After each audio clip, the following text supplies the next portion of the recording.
Okay, please take your seats because we already have the next panel up here and we don't want to be getting late because we want to hear all the interesting nuggets that we are going to get in this next session. So after that fantastic session with Secretary Ravi, I think it's only appropriate that we go to a panel talking about how do we navigate trade in between the world orders. And I'm really delighted to present to you the set of panelists, and I don't think we could have done any better than what we have here today.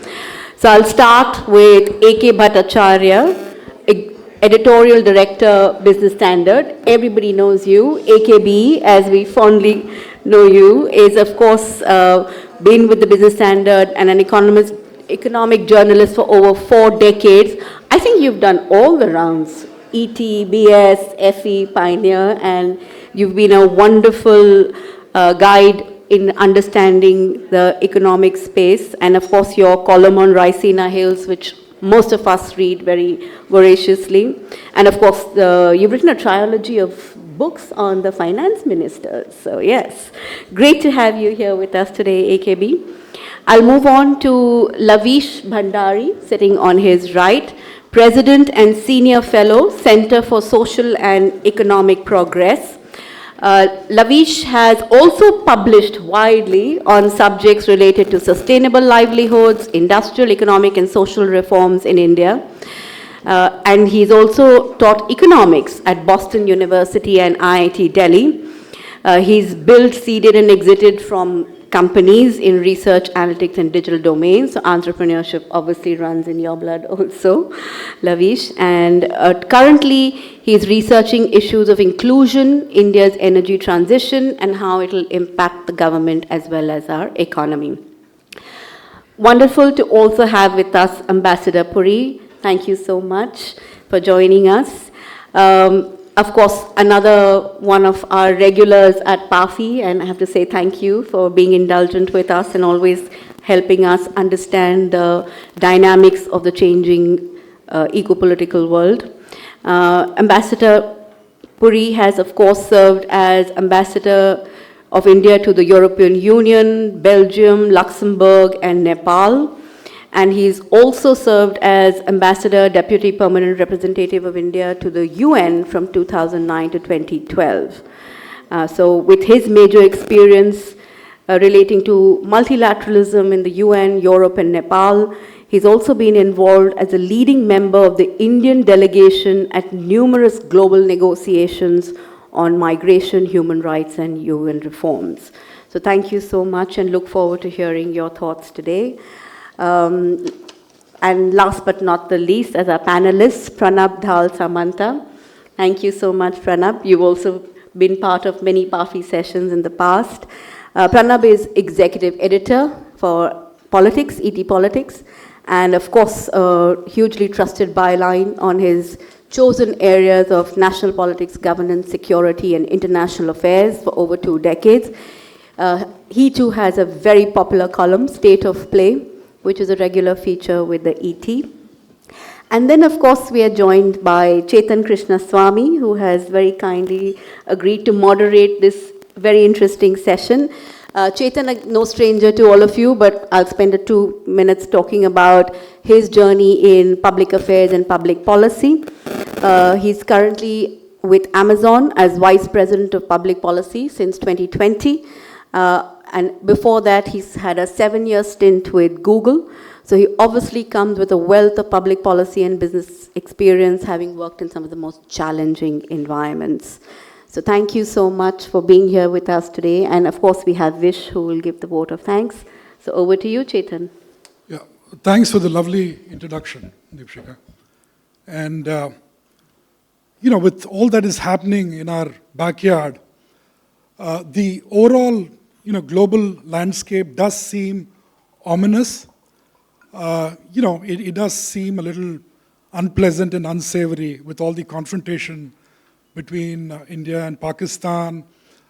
You have the US-China trade wars that seem to, swing or oscillate like a pendulum, quite unnervingly. You have Russia and Ukraine constantly taking sort of sniper shots at each other. And of course, the Middle East continues to be susceptible, vulnerable, sort of a tinderbox of sorts. So, overall, things don't look great.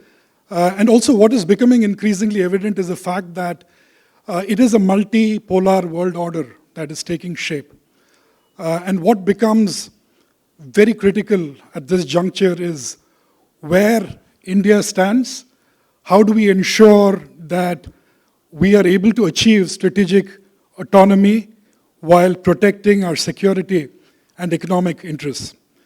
A little bit on the US-China trade war. The US for about 4 years in a row has been India's #1 trading partner. And our bilateral trade amounts to about $131.84 billion in 2024. And obviously, is a critical partner for us. China as second most important trade partner at $127.27 billion in 2024 continues to be equally important, if not more.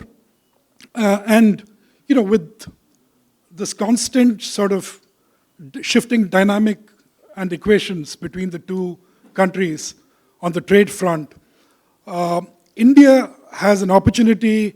India, has to face a number of risks going forward on the trade front. Media mentions that chemicals, areas like the auto sector will continue to be favorable in the overall tariff war. Pharma will continue to, be positive. And in addition to that, obviously, there are geopolitical sort of affinities between the US and India in the Indo-Pacific corridor, and that cannot be entirely wished away. And with all of this, as Secretary Ravi mentioned to us this morning, there is also a growing momentum, or there is growing momentum towards, towards ensuring that we are able to trade in other currencies, right? The need for us to reduce exposure to the dollar and perhaps trade in the local currencies of the various countries that we trade with is an important feature. In addition to all of this, the India-China relationship is a complex one. Diplomatically, we need to keep the conversation going. We need to keep the dialogue going.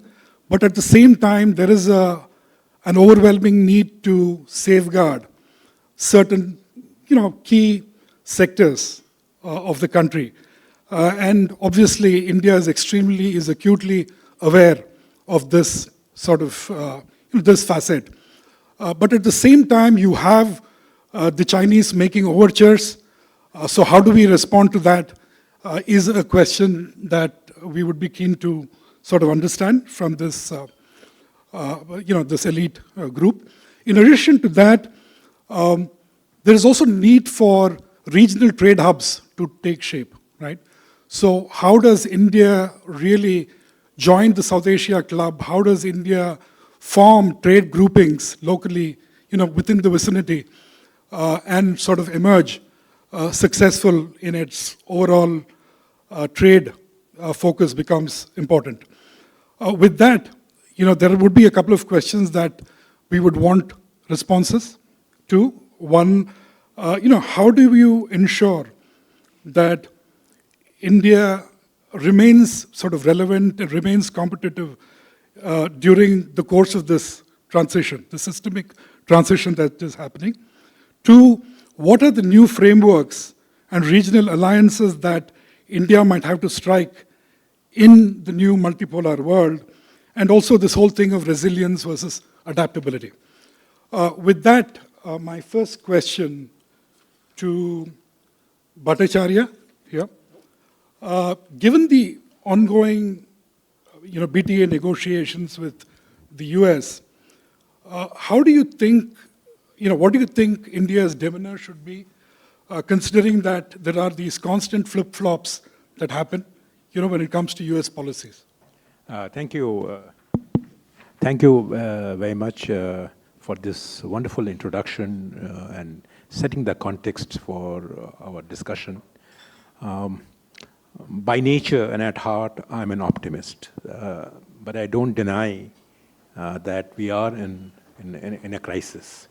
There is, the crisis is not a very ordinary crisis. It's a dismantling of an entire order that one has been used to for the last at least 20, 25 years since the birth of WTO. But why I said I'm an optimist is because I do see that in this dismantling of an order that we knew, we see it an opportunity. So what do we need to do? We need to stay firm to our basic commitment to values of open trade, making the domestic market more attractive, and remain, not encourage any policy that are not rule-based, transparent, and non-discretionary. So having said that, what is happening right now, your question to the US, I think the beginnings have been very good in a sense that I do believe that what has happened with the UK has set a very good template for what might happen with the US. And the early signs that we keep hearing from various participants in these negotiations is that most probably we will get into an agreement before fall, as everybody knows. Now, what we need to, and I think that agreement will definitely mean that we need to reduce our tariffs, and whether there is a provision for, trade-related investments or immigration or migration or mobility. There are some early signs from the India-UK trade which are very positive. For example, I think that for the first time in any trade agreement, we are seeing a clear recognition on the part of India that the linkage between mobility and migration has been snapped. In a sense that earlier, if a worker goes or somebody goes out to work somewhere, and then it leads to migration. But I think for the first time, we are saying that a worker goes and he did not go there to settle down. He can come back. So I think this is a very good, augurs very well for our entire, what is called that Mode 4 liberalization under the WTO regime, where people-to-people migration and services.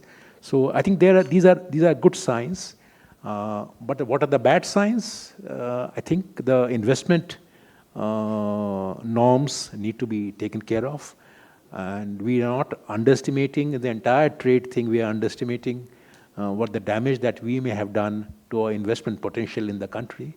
We need to go back to the drawing board to make sure that our bilateral investment treaties are back on their feet.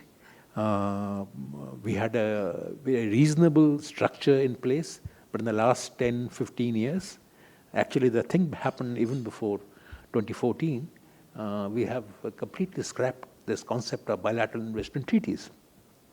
But the legal options have become an issue which is a big deterrent to foreign investment. So which is why you might see a gross investment level which is fairly nice, $60 billion or $50 billion. But if you look at the broken down figure, you realize how people are really pulling back their money out from this country. So I think we need to worry about trade in terms of, even if we have Indo-US treaty with lower tariffs, we should not give up the principle of MFN, which is the most favored nation treatment. I know it sounds a little contradictory, but I think as a trading nation, we must not go away from the concept of an MFN. On investment, we must embrace the best treaties so that our investments made here enjoy and have the comfort of that protection. And the third is that domestic reforms should continue apace, which, whether it is the factor market reforms or whether it is the civil services reforms, we can go into detail on that. So I think on the whole, I'm optimist, but right now we are going through a crisis situation. There's no doubt about it. Thank you. Thanks for that. And, question to Pranab. Continuing on the dialogue with the US, we learned that a substantial part of the conversation is going to be around non-tariff barriers. How do you see that panning out? Do you think at some point India's interests would be compromised? What is your sort of outlook on that front? No, first of all, thank you for having me on the panel and sort of setting the stage for this conversation. Diving straight into your question, yes, non-tariff barriers is a big issue as far as the US is concerned. And they've been constantly raising it at various points. And frankly, you have to look at, I come from the school of thought which says you have to look at this as an opportunity. We are a high tariff nation. And there are non-tariff barriers which actually should not be there. And it's good to sort of reform yourself at this point in time, because what I understand of the situation is more than tariffs, it's about standards. We have these non-tariff barriers because we don't raise our standards and sort of meet the standards which a developed trading nation would want us to be, whether from all whether it's food, with environment, or whatever it is. So the game is more about standards. So if you raise standards and reduce the focus on tariffs and sort of try to do away with as many non-tariff barriers, it's good for you as an economy, good for you as a trading nation. We have to also reflect on the fact that none of our FTAs have been successful. So there's got to be a reason which is pretty much domestic. And rather than saying that, America is going to get at us or this one's going to come at us, it's a lot of reform which is needed within. And I think this is triggering that, which is good. So when you say standards, what do you mean? Because standards can be a very amorphous kind of a outline. So what do you mean by standards? I think goods, standards of goods, whichever, the quality standards. A lot of people who come to India manufacture in India to sell in India, right? How many of them actually move it outside? Because the standards in other countries are higher. Do you actually meet those standards? That requires constant investment. It also requires standards right from the factory floor upwards. I think that's the kind of reforms which I'm talking about. Sure, thanks. Question to Laveesh, primarily on the China +1 sort of trade policy that India has championed. It's been a mixed bag of sorts, in terms of outcomes. So how do you view, India's sort of position here, and are there certain clear-cut policy measures that we need to take to really, make this happen? Thank you, and really glad to be here. So I'll go back to what Secretary Ravi had said, and I'll actually frame my response related to that.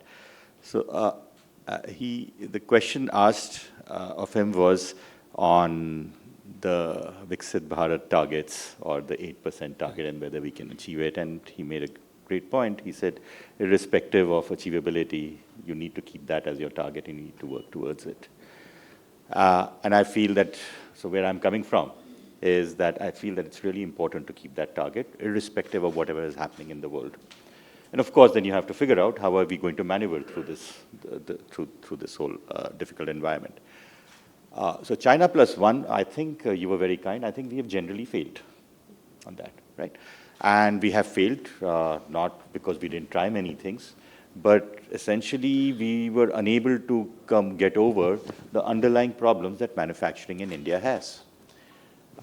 It is true that it is extremely costly to manufacture in India. And then on top of that, there are many other problems. But at the core, underlying problem are costs of power, costs of water, costs of space. Productivity is low, but more importantly, the cost of organized labor is very high. The cost of unorganized labor may be very low, but the organized labor costs are high, right? So if you put all of that together, whatever the government does can only be at the margin. It can't be taking care of the inherent problem. So that's where we're starting from. The question is, can it be addressed? And the answer is absolutely, it can be. For the last, we've had great experience in the 90s and the 2000s, and we know that as you started to loosen the controls on various inputs, various factors, automatically markets tend to work. It's been the most amazing experience that we've had within India in our own lifetimes, right? So and unfortunately, due to a whole range of circumstances, we have also tightened on in a few spaces and had suffered the consequences of that. But at the same time, on some other spaces, we have again loosened a bit more and actually have benefited. And services sector is a classic example where many of these controls are not there and we've reaped the benefits. So I think there's been a huge learning that we have had in India. And I think that's really, really critical going forward. We have to keep on chipping away at the various controls that happen. I'll give one example, and that's there is a labor law issue in India, okay? And it is a serious problem. So the best possible reformer in India says that let us reduce the 300 number, the 200 number, that is increase it to 1,000 number. And then you can have largish industry.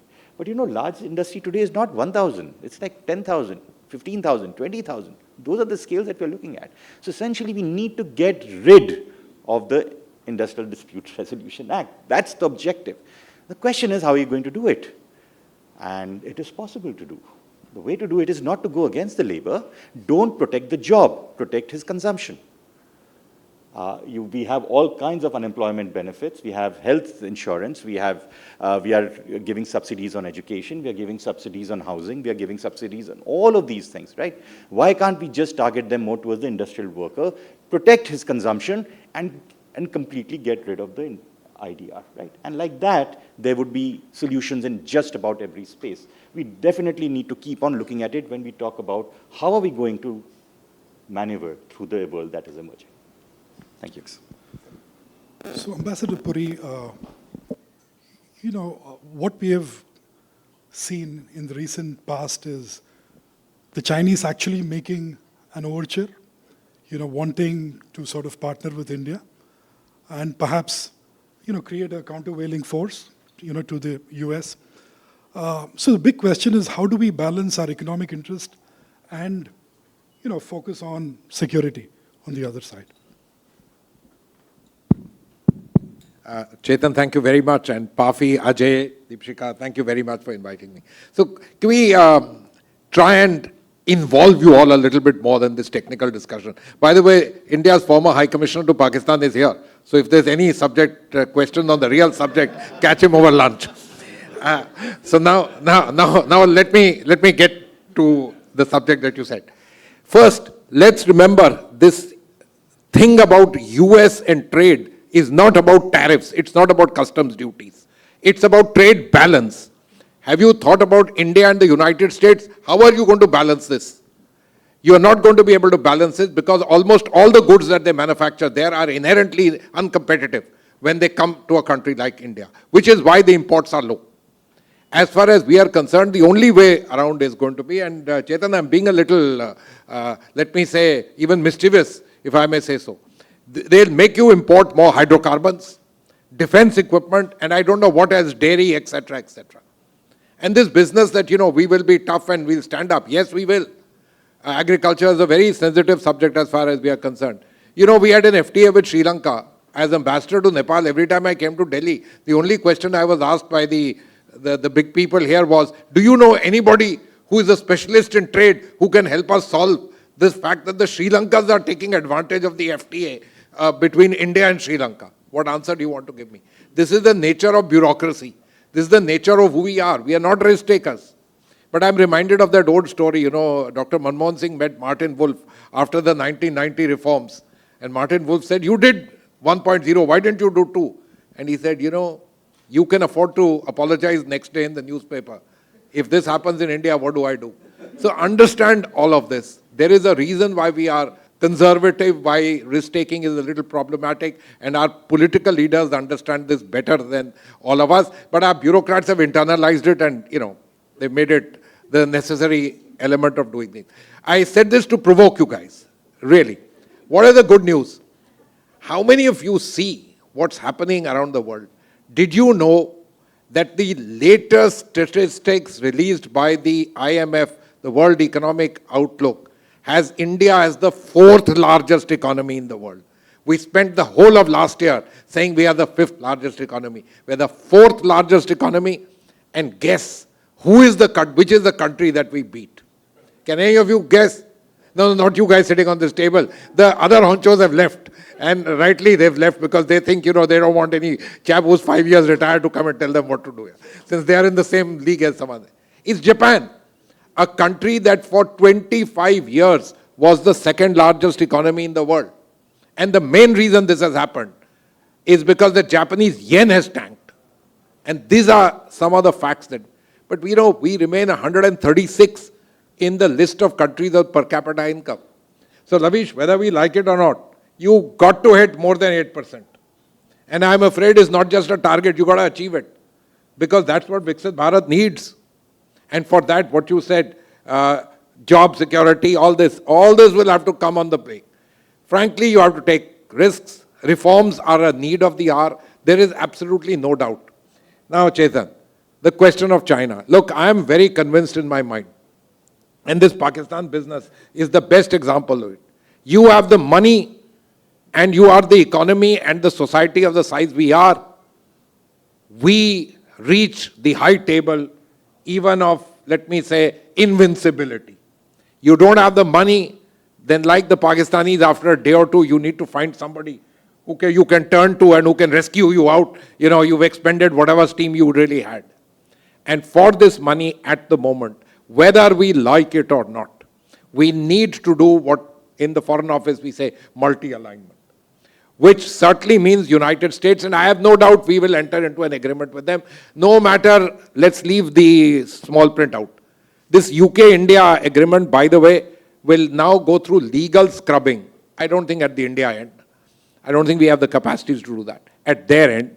Then it will go to the UK Parliament. It will take a year. It has totalization, very well mentioned, Mr. Bhattacharya. For the first time, we've got something to do with totalization. It has nothing to do with investments. That's perhaps the most important element.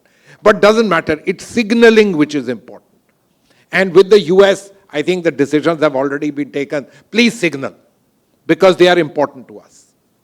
As regards China, look, my view, and the government and people there can have a different view. My view is you need them for the time being.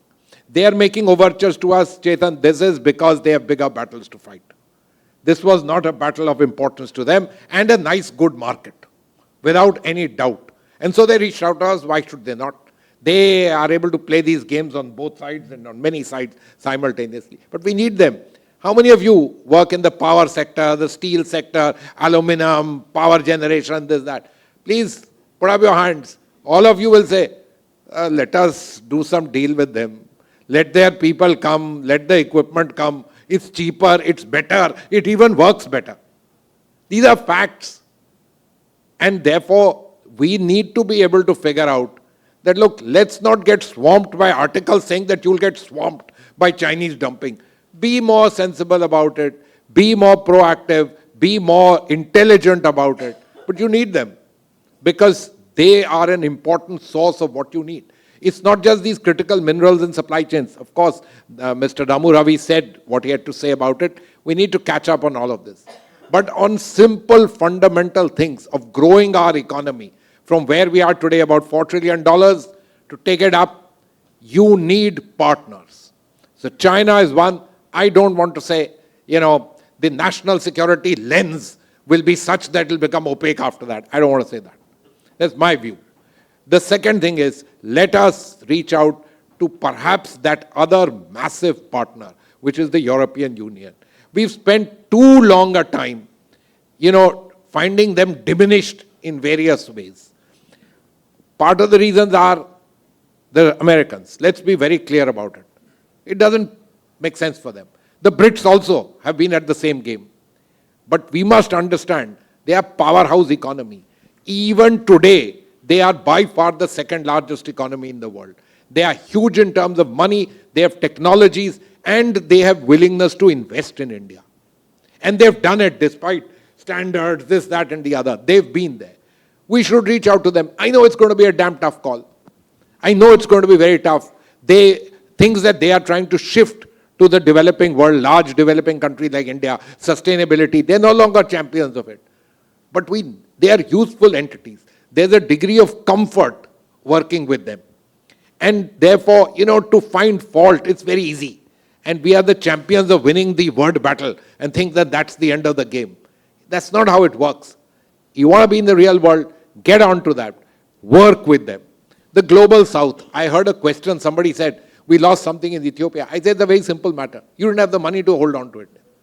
That's what you need at the end of the day. And finally, I want to say something about our neighborhood. Believe me, it's critically important. The neighboring countries, if you put the EU in one block, the United States, EU, and you put the UAE, leave aside the rest of the GCC, in one block, neighboring countries, Bangladesh, Nepal, are important export destinations for us. We're facing tremendous challenges, and let's, to some extent, I would say, let's play down the various elements of politics in it. These are very important elements for our trade and economic relations, and they bring a certain amount of jack to us and our economies. After all, in Bangladesh, in terms of all of this, this business of clothing exports, etc., who are the guys who are doing it? The Indians going and investing there. Why? Because they had certain advantages. They were able to do things better.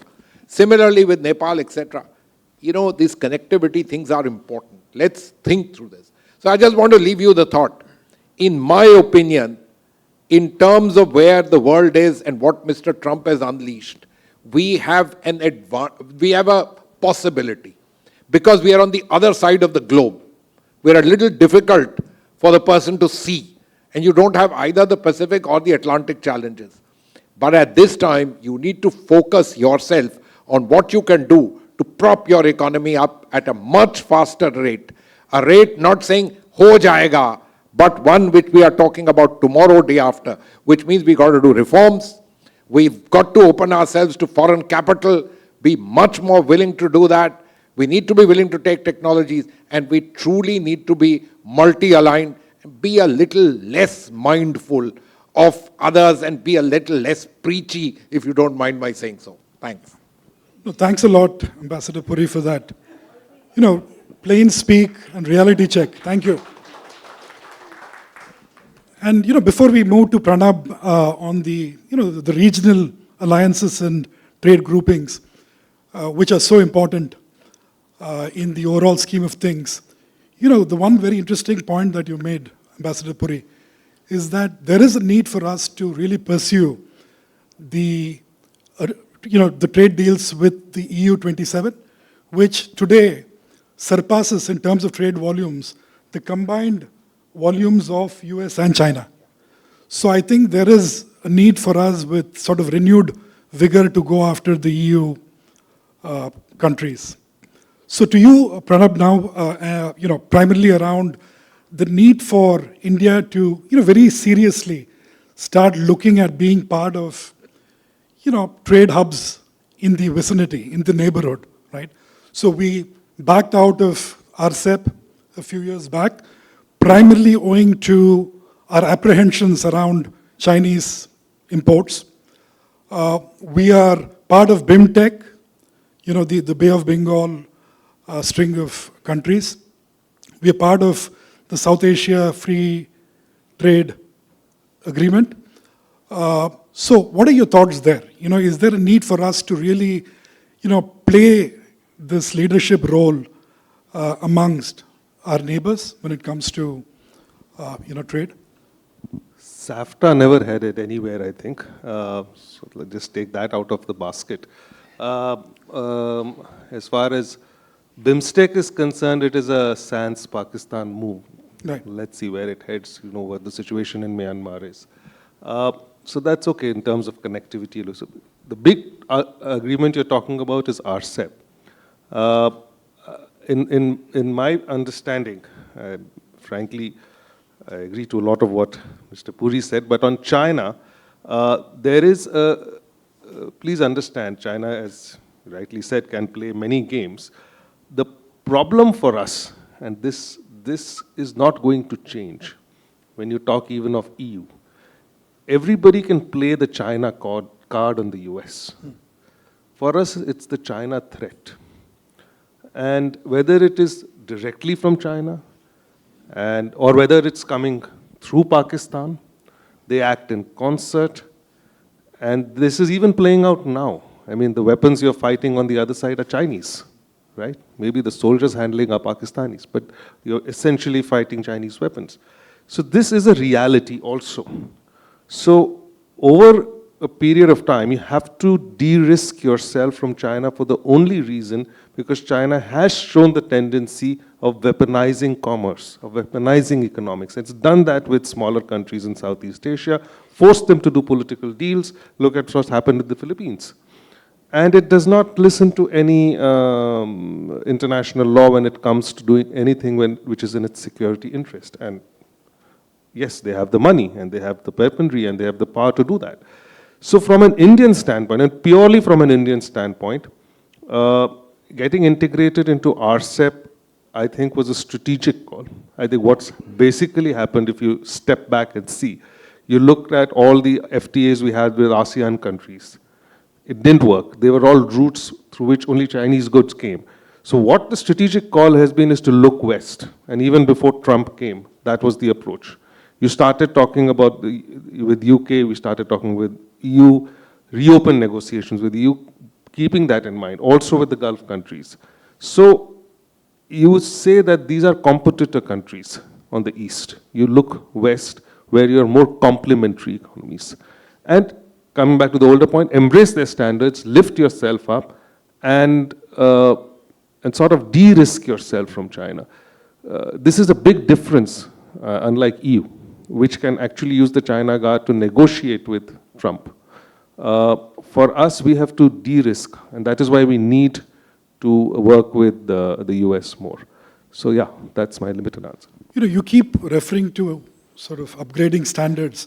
Do you think that in the electronic sector today, especially in the mobile phone segment, we have sort of, beefed up and gone up the value chain in terms of standards and sophistication?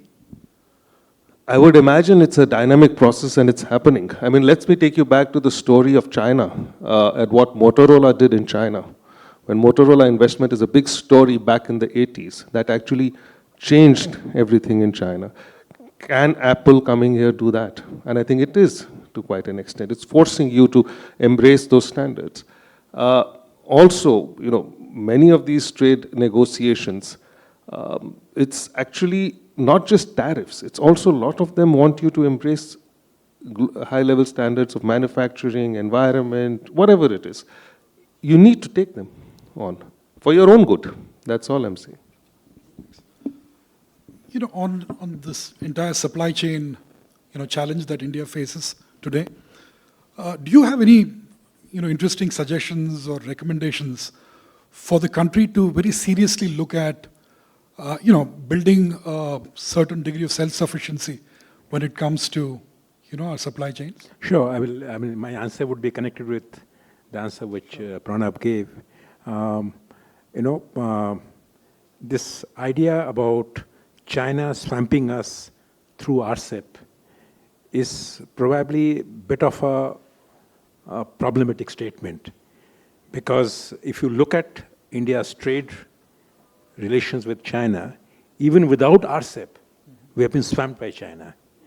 So the question is that we need to do something by which we need to be integrated with the global value chains.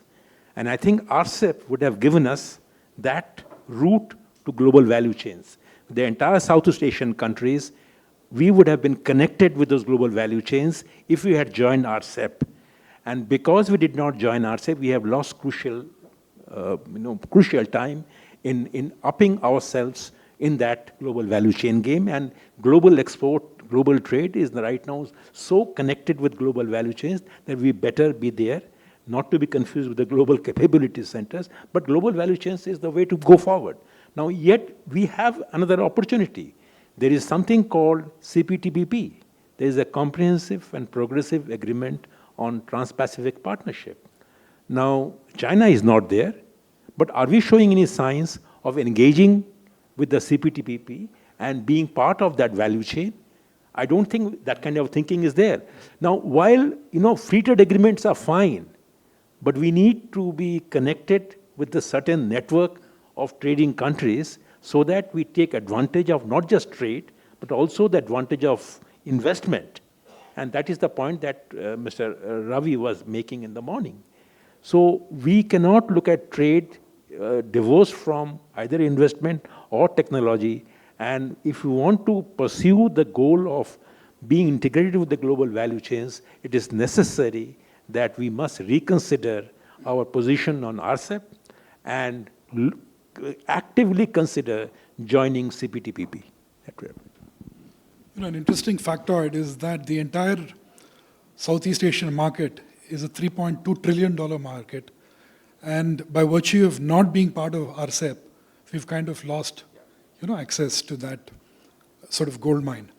A question to you, Laveesh. There is a school of thought which says that, there is a need for perhaps India to decrease tariffs, in a sort of a tariff trade confrontation. It would be useful for India to simply reduce tariff barriers. What is your thinking? Or what would be the best approach that perhaps India should adopt? Of course, you have to reduce it, and I'm not saying that it is one. That in my mind, it is the only way forward. And this is something, as I've already said, we've had great experience with. The only thing that I would say is you may want to stagger it, if at all. That's it. We have to reduce. And the interesting part, we're talking about, we're very happy about the FTA with UK. What do we really get? I think Ambassador Puri also mentioned this. Tariff rates there are anyway low.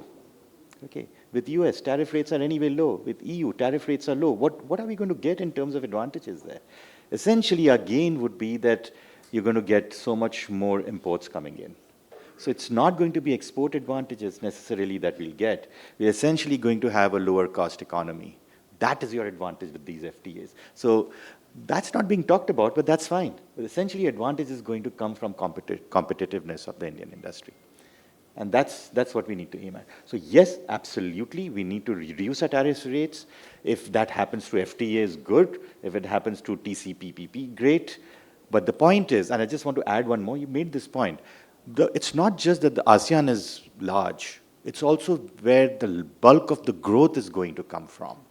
Western economies are not high growth economies, they're low growth economies. And they're going to, in fact, have a major fall in population, almost all of them in the next 20, 30 years, right? So we are not even sure whether they'll have growth. So the answer is fairly apparent here. So Vish, maybe interesting, maybe good for you to come in after this question. But, to you, Ambassador, what role do you see for, large corporations or, the local industry when you have two countries actually haggling and negotiating, trade deals? Chetan, ideally, shouldn't they be part of your team? They should be. But I'm afraid the way we are, these things do happen in silos. That's the reality of life. There'll be a stakeholders consultation and then the bureaucrats will get into the act. We all know it. We've done it like that. In the case of RCEP, Pranab, the fact is that in that final meeting, everybody, and I don't want to say uncle and aunt, but everybody argued for it, but The business lobbies of a particular kind said no. That what happened is exactly what Mr. Bhattacharya is saying, is exactly happened. You lost out in a certain set of global value chains. As regards the trade pact on the other side of the Pacific, sir, isn't it a little far away for us? Our eyes are turned in a certain other direction, and we are not able to go over that horizon and look on the other side of the Pacific. Pacific is too far for us. Laveesh, I have no doubt, you're absolutely right. You know, you got a lower protectionism. You have no choice in the matter. Remember, today that we are sitting around and talking, all of it stems from one thing, the 1991 reforms. What they did was, they made Jim O'Neill right that you are an emerging economy, and suddenly we got up. And characters like me, who till then sat around the world and saying, poor country, developing country, please give me something, Aid India Consortium. I said, no, I will sit on the high table. I also want to have something. I became G20 member, this, that, and the other. These are matters of thinking. And I'm afraid you just have no choice but to lower protectionism. You know, I'll give you some examples from the EU. It's worth noting. You know, I think it's Hyundai, which had a huge plant manufacturing cars in Chennai area. And they were exporting everything to the European Union. They pulled that plant out and took the whole thing away to Turkey.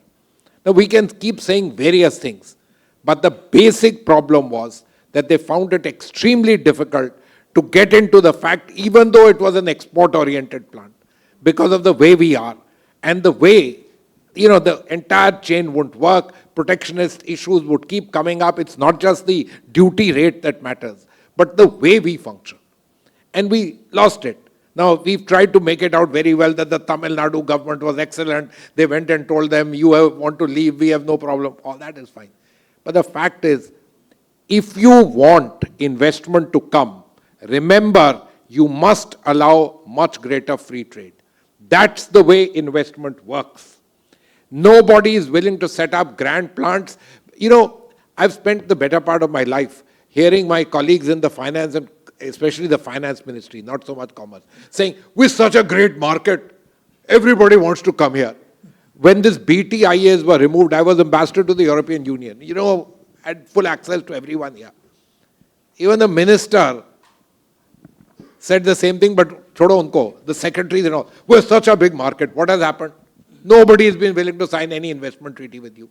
No one's been willing to do anything.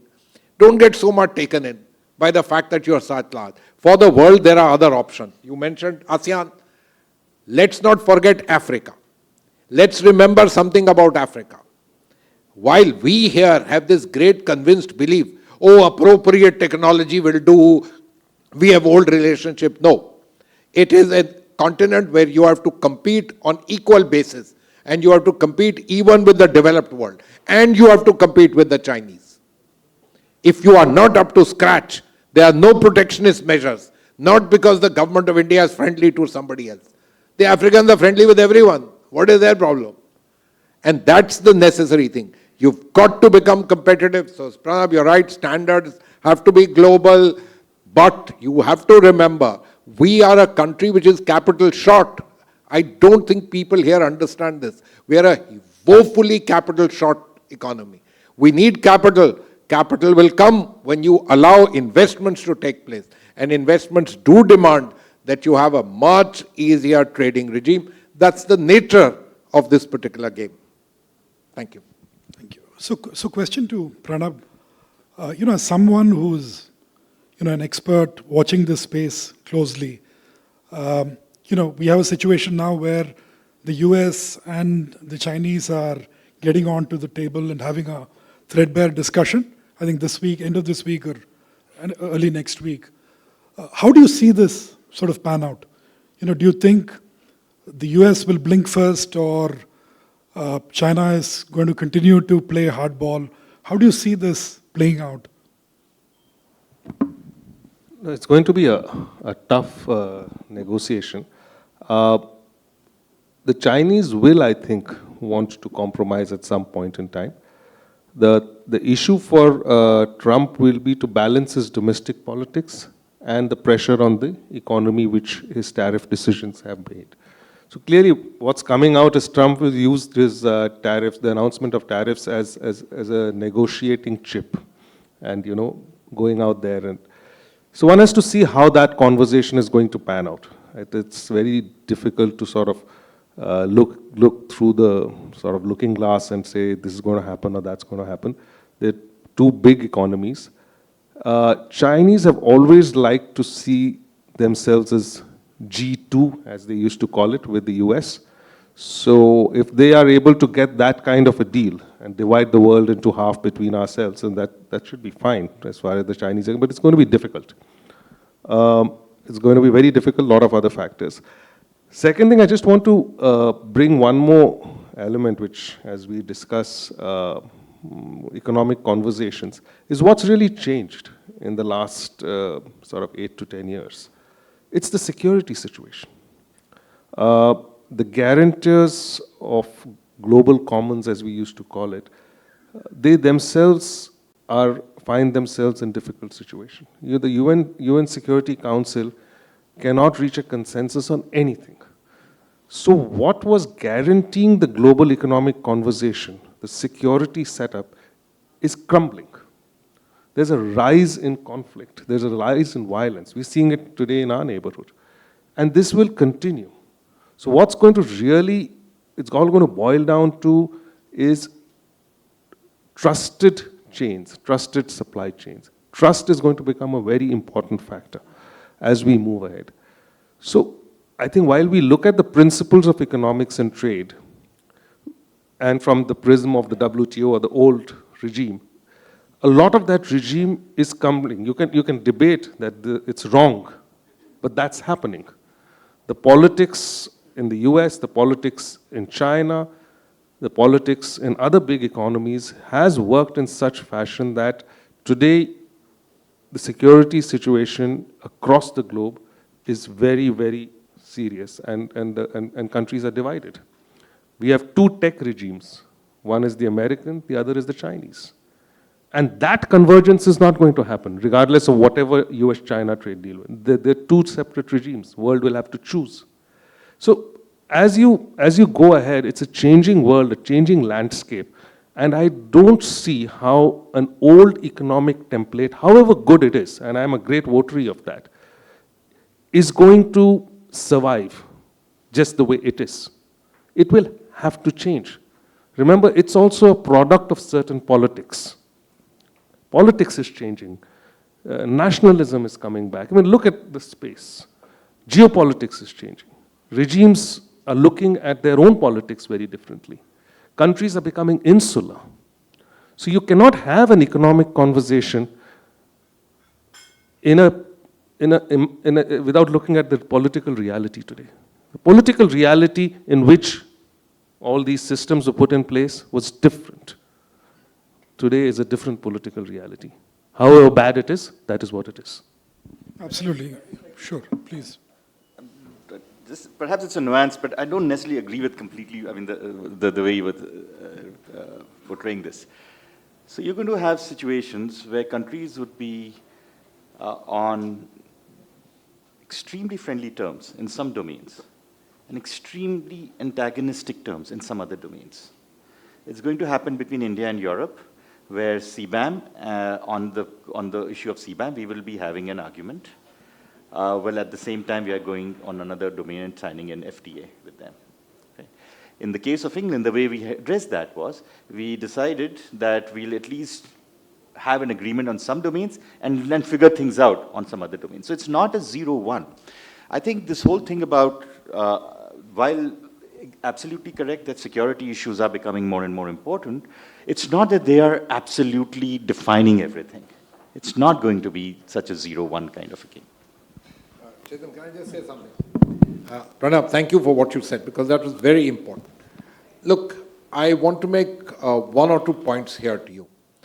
This thing about security, first, a little bit on a light-hearted thing. The children of Abraham are being challenged.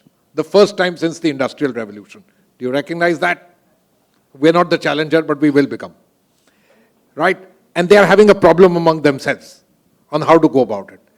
It's no longer Pax Americana. By the way, all this thing that you talk about, the UN, etc., in 1945, the WTO was negotiated at Havana, but never came into place till 1992, because the US Congress even then thought the Russians would be able to do, USSR would be able to do something to them. Okay, this is a Pax of the world only post the collapse of the USSR.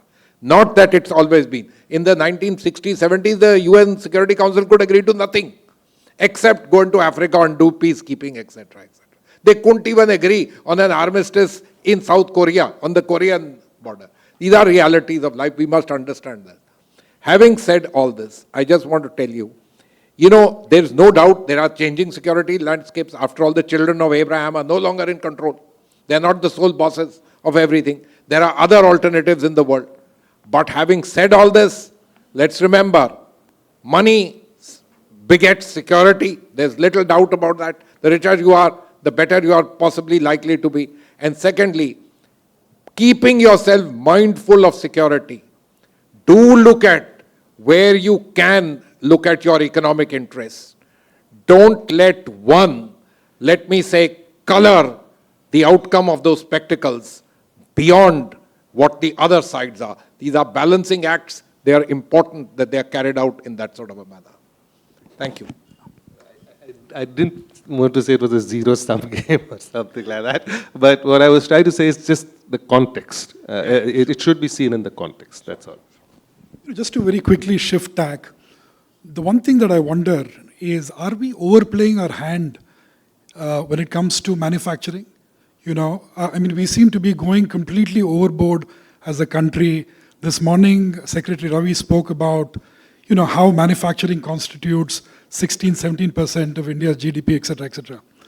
But as a country, are we sort of overplaying our hand and going overboard, trying to sort of woo manufacturing into the country at a time when services is doing well? There is an inherent strength that we, that we exude in this space. So, anyone here who has a slightly contrarian? No, I think on the contrary, we are underplaying our hand. Okay. I think manufacturing is something that needs to get a bigger push. And in a country of India's size, where you're looking at 44% of your workforce and still stuck in agriculture, where do you push them to? You push them to manufacturing. You have to make manufacturing more competitive.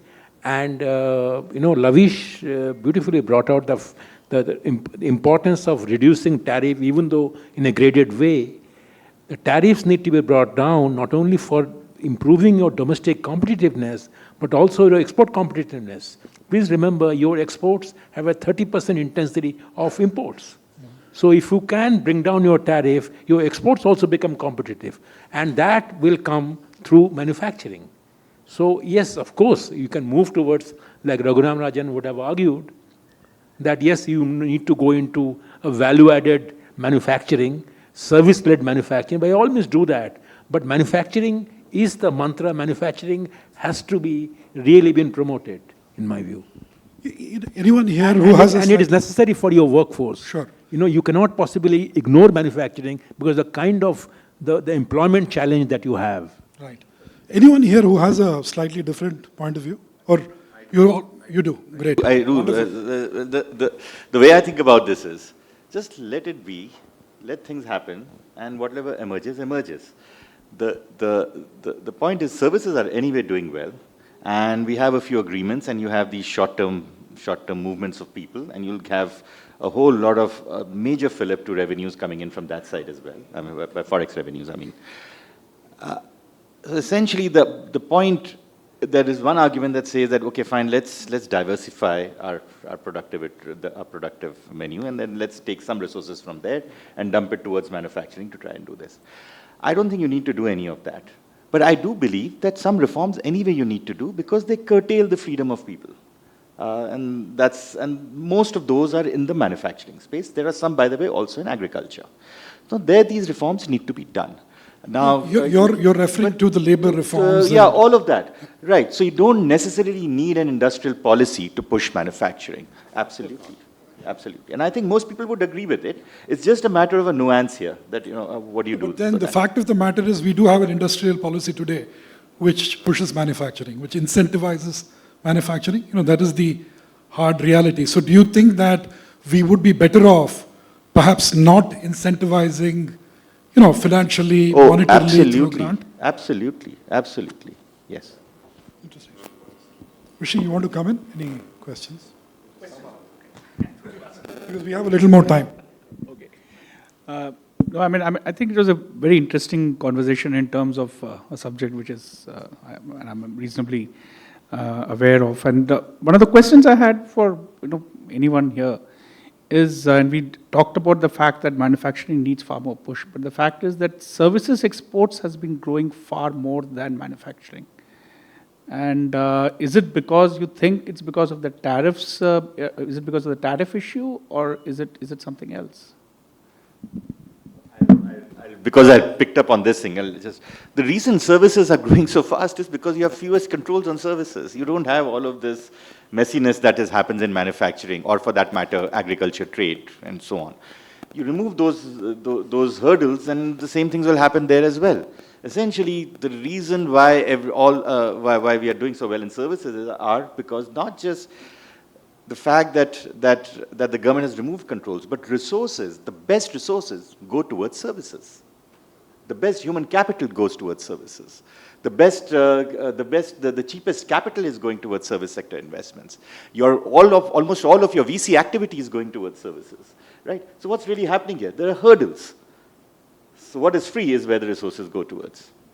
I would just like to add to what Laveesh says. His organization has just produced a study which brings out a wonderful piece of information, which is that, India has got around maybe, 55 or 60 key economic centers, and out of them, the ones that are capital intensive have grown much faster than the ones that are labor intensive.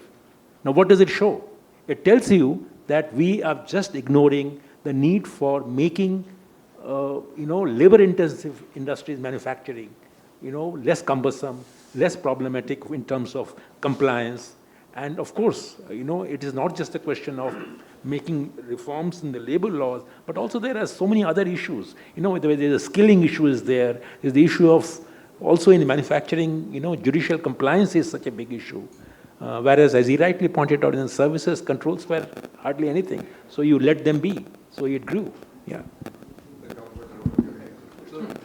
This reminds me what AKB was just mentioning, is that when you look at why is Tamil Nadu doing better than many of the other states? You see, I just want to bring in one more factor, is land. You see, they just have created such land banks over a period of time that it's very easy for them, for big, high-scale manufacturing units to come up over there. So as you look at manufacturing, labor-intensive, you look at large-scale factories, big, and you need to look at those kind of reforms, and a lot of them are actually at the state level. States can do it a lot.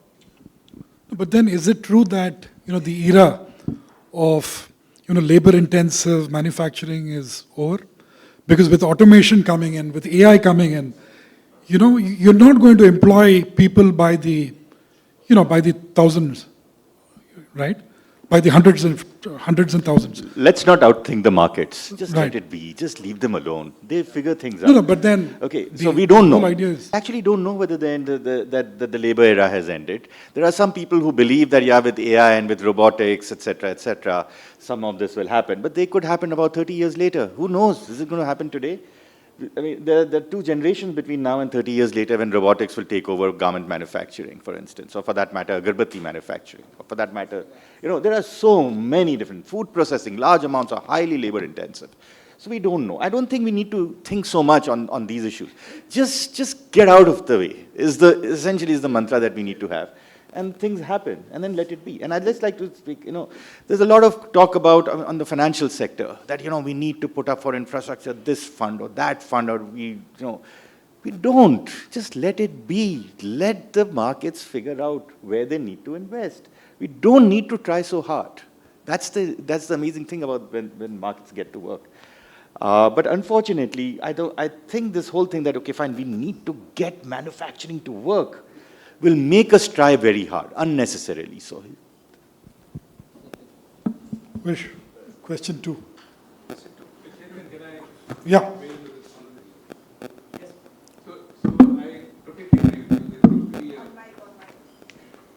I agree with you. There seems to be an obsession on manufacturing, and I agree with you also that if you kind of let people do and take away all the hindrances, manufacturing will succeed. In fact, our own personal perspective is that we don't even need incentives. All we need is ease of doing business, and manufacturing will flourish. Thanks. Over to Vish to submit.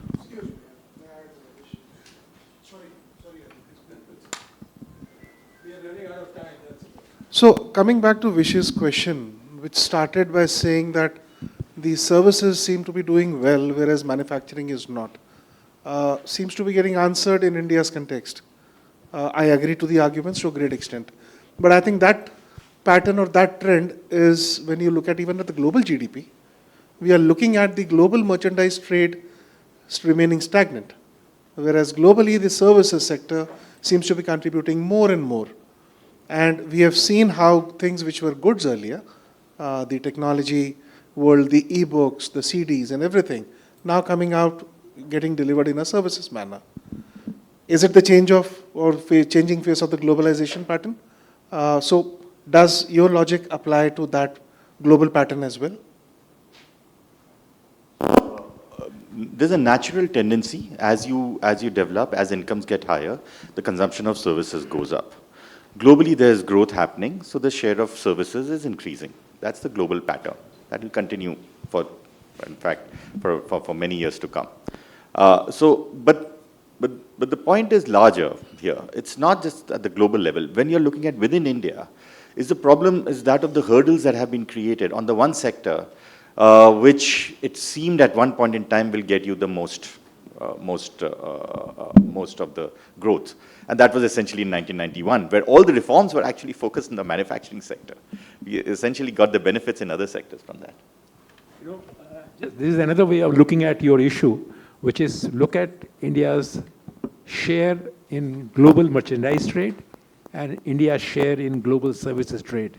What you will see is this, that our global share in global merchandise trade has by and large remained static and actually marginally fallen, whereas in our global services trade it has gone up. So there's something wrong with the manufacturing then. Thank you. Thank you all. Thank you, Laveesh. Thank you, AKB. Thank you, Ambassador Puri. And thank you, Pranab, for, I think, an extremely interesting session. And thank you, Chetan, for moderating this and bringing the best out of all the panelists that we have. Thank you, Deepshika, for the welcome remarks.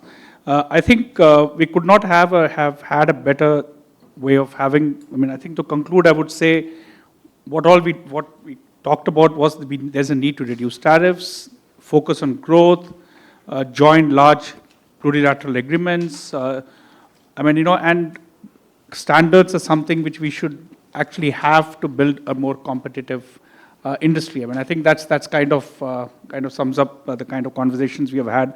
There's a lot more, but I just wanted to thank everybody for joining here. Deepshika, thank you for hosting the lunch.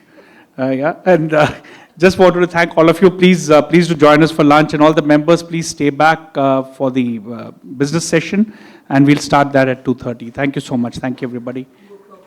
No, that is not. It's going to be at 3 now. Yeah, okay. Thank you so much. Thank you.